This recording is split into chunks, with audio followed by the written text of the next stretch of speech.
Hello दोस्तों, मेरा नाम है गौतम। आज हम पढ़ेंगे एक न्यू टॉपिक के बारे में। टॉपिक का नेम है गैस गैंग्रीन। तो इसको मैं थोड़ा आप लोग को इजी तरीके से समझाने की कोशिश करूँगा, ठीक है। इमेजिन करो, एक नॉर्मल सी इंजरी है, किसी को हुई है, किसी पेशेंट को। शायद रोड एक्सीडेंट है, या कोई डीप कट है, या क्रश इंजरी है, ठीक है। अब शुरू में वुंड नॉर्मल लगता है, ऑर्डिनरी लग रहा है, लेकिन कुछ ही घंटों में उस जगह पर अनबियरेबल पेन स्टार्ट हो जाता है।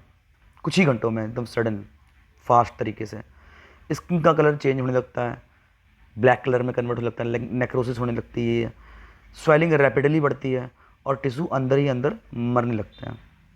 मतलब अंदर से टिश्यूज जो हो रहे हैं वो डेड कर रहे हैं। इस डेंजरस कंडीशन को कहते हैं गैस गैंग्रीन। देखो बच्चों, जो गैस गैंग्रीन है, जिसे क्लोस्ट्रीडियल मायोनेक्रोसिस भी कहा जाता है, ठीक है। क्योंकि देखो, अब इसमें नाम में ही आंसर है। ये जो होता है, ये होता है कोलोस्ट्रीडियम परफिरिंजेंस जेंस नाम के एक बैक्टीरिया से। तो इसलिए इसको बोलते हैं कोलोस्ट्रीडियल मायोनेक्रोसिस। मायो मतलब मसल, नेक्रोसिस मतलब डेड हो जाना टिश्यूज का या मसल का, ठीक है। तो इसको ये भी कहते हैं। देखो, एक rapidly progressive and life threatening bacterial infection है ये। हाँ, इसका मोस्ट कॉमन कॉजेटिव ऑर्गेनिज्म जो होता है वो होता है क्लोस्ट्रीडियम परफ्रिंजेंस, ठीक है। यह एक एनारोबिक बैक्टीरिया है। एनारोबिक मतलब क्या होता है? जो ऑक्सीजन कम वाली कंडीशन में रैपिडली ग्रो कर सकता है, ठीक है। तो अब इसको ऑक्सीजन तो चाहिए ही नहीं, इसीलिए डीप अंदर रहता है, डीप मसल में रहता है ये। और इसकी जो मार होती है ना, ये जो मतलब इन्फेक्ट करता है, अंदर तक करता है, काफ़ी अंदर तक, ठीक है ना, मसल के। ओके, क्योंकि इसको ऑक्सीजन तो चाहिए नहीं जीने के लिए, है ना। ये बैक्टीरिया जनरली ना कंटामिनेटेड वुंड्स में, डीप ट्रॉमा वुंड्स में, कंपाउंड फ्रैक्चर्स में, जो ओपन फ्रैक्चर है, गिर गया है, कोई चोट लगी है, रोड एक्सीडेंट है, या क्रश इंजरी है किसी को, है ना, अंदर तक जाके ये रहने लगा, जहाँ पर इसको ऑक्सीजन नहीं चाहिए थी, अंदर जाके घर बना लिया, कॉलोनी बना ली। या पुअरली क्लीन्ड इंजरीज, मान लो कोई घाव लगी तो उसको अच्छे तरीके से साफ़ नहीं किया गया, है ना।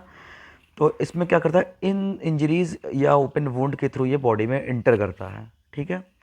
और अगर ये एक बार चला गया तो बैक्टीरिया जो होता है पावरफुल एक्सोटॉक्सिन्स रिलीज़ करता है, समझ रहे हो, जो मसल्स और सराउंडिंग्स के सॉफ्ट टिश्यूज़ को डिस्ट्रॉय करना स्टार्ट कर देती है, ठीक है बच्चों। तो जैसे जैसे टिश्यू डिस्ट्रक्शन बढ़ता है, जैसे जैसे टिश्यू मरते हैं, बैक्टीरिया फर्मेंटेशन प्रोसेस के थ्रू गैस प्रोड्यूस करता है, ठीक है। ये जो क्लोस्ट्रिडियल परफिरिंजेंस बैक्टीरिया है ना, ये क्या करेगा, फर्मेंटेशन के थ्रू गैस प्रोड्यूस करता है।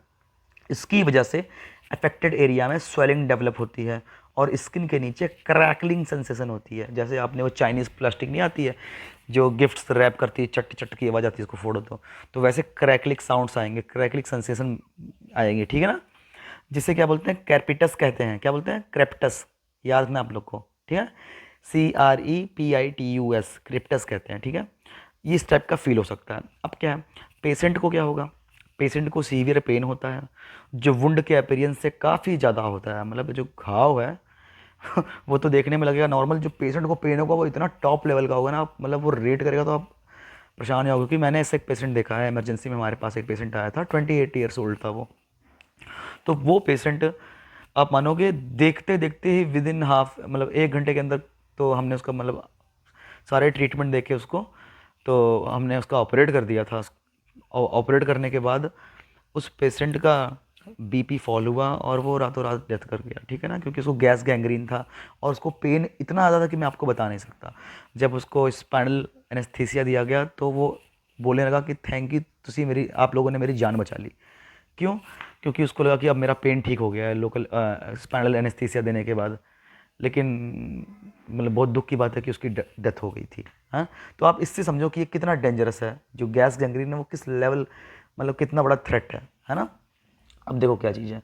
तो जो पेशेंट है वो सीवियर पेन होता है उसको, और क्या कहते हैं जो उसकी जो स्किन होती है इनिशियली वो पेल या ब्रॉन्ज हो सकती है, लेकिन रैपिडली डार्क रेड और पर्पल और इवेंचुअली ब्लैक कलर में कन्वर्ट हो जाती है डेड होके, ठीक है ना। पहले कैसी होगी, पेल होगी, हल्का सा पीलापन होगा या ब्रॉन्ज कलर हो सकता है, धीरे धीरे फास्ट तरीके से डार्क रेड हो जाएगी, एकदम रेड स्वेलन। उसके बाद फिर पर्पल कलर में होगी, और आखिरी में क्या होगी, डेड हो जाएगी स्किन, ब्लैक कलर में हो जाएगी, ठीक है। तो उसको बोलते हैं क्या, टिश्यू नेक्रोसिस, ठीक है जी, समझे आप लोग। अब कई केसेस में फॉल स्मेलिंग डिस्चार्ज भी प्रेजेंट होता है, बहुत पस आएगी और बहुत गंदी स्मेल होगी इसमें। जैसे ही आप उसका उसको कट करोगे, है ना, तो वुंड को कट करोगे सफाई करने के लिए तो तुरंत ही मतलब गंदी स्मेल आएगी। आप समझ लोगे मेरी बात को। तो ऐसे पेशेंट का जब IND परफॉर्म करते हैं, इंसिजन एंड ड्रेनेज, तो बहुत ही गंदी स्मेल, फॉल स्मेल आती है। और अगर इस इन्फेक्शन ब्लड स्प्रीन जो ब्लड स्ट्रीम है उसमें स्प्रेड हो जाए, मान लो खून के अंदर चला गया है ना, तो पेशेंट को क्या हो जाएगा, सेप्टिसीमिया और सेप्टिक शॉक डेवलप हो सकता है। मतलब BP फॉल करेगा सडनली पेशेंट का, जैसा कि मैंने बताया उस लड़के का हुआ था, जो मल्टी ऑर्गन फेलियर तक लीड कर सकता है भैया। कई सारे ऑर्गन्स के फेल हो सकते हैं। इसलिए गैस गैंग्रीन को मेडिकल इमरजेंसी माना जाता है और इमीडिएट ट्रीटमेंट एक्सट्रीमली इंपॉर्टेंट होता है। ऐसा नहीं कि पेशेंट आए उसको इमरजेंसी में लिटाए हुए और रुको भैया बाद में करेंगे, ऐसा नहीं है। उसका इमरजेंसी ट्रीटमेंट करते हैं, ठीक है। Diagnosis usually clinical findings, imaging और लेबोरेटरी टेस्ट के बेसिस पर किया जाता है, जिसमें एक्सरे या CT स्कैन में सॉफ्ट टिश्यूज के अंदर गैस शैडो दिख सकती है, ठीक है। तो ट्रीटमेंट एग्रेसिव और इमीडिएट होना चाहिए। हाई डोज इंट्रावेनस एंटीबायोटिक्स देनी चाहिए पेशेंट को। साथ ही इमरजेंसी सर्जिकल डेब्रिडमेंट की जाती है, IND जो मैंने बोला आपको, है ना, जिसमें डेड और इन्फेक्टेड टिश्यूज को रिमूव किया जाता है, काट काट के साफ करके निकाल दिया जाता है जो सड़ गया होता है मांस। सीवियर केसेस में पेशेंट की लाइफ सेव करने के लिए एम्पुटेशन भी नेसेसरी हो सकता है। पैर भी काटना पड़ सकता है या हाथ भी, या जिस जगह पर वो गैस गैंग्रीन बनी है, ठीक है। तो गैस गैंग्रीन हमें यह रिमाइंड करता है कि एक सिंपल सा वुंड कभी कभी रैपिडली फैटल इन्फेक्शन में कन्वर्ट हो सकता है। इसलिए deep injuries, severe unexplained pain या रैपिडली स्प्रेडिंग स्वेलिंग को कभी भी इग्नोर नहीं करना चाहिए। मुझे उम्मीद है बच्चों आप लोग को समझ में आया होगा ये छोटा सा टॉपिक। Thank you.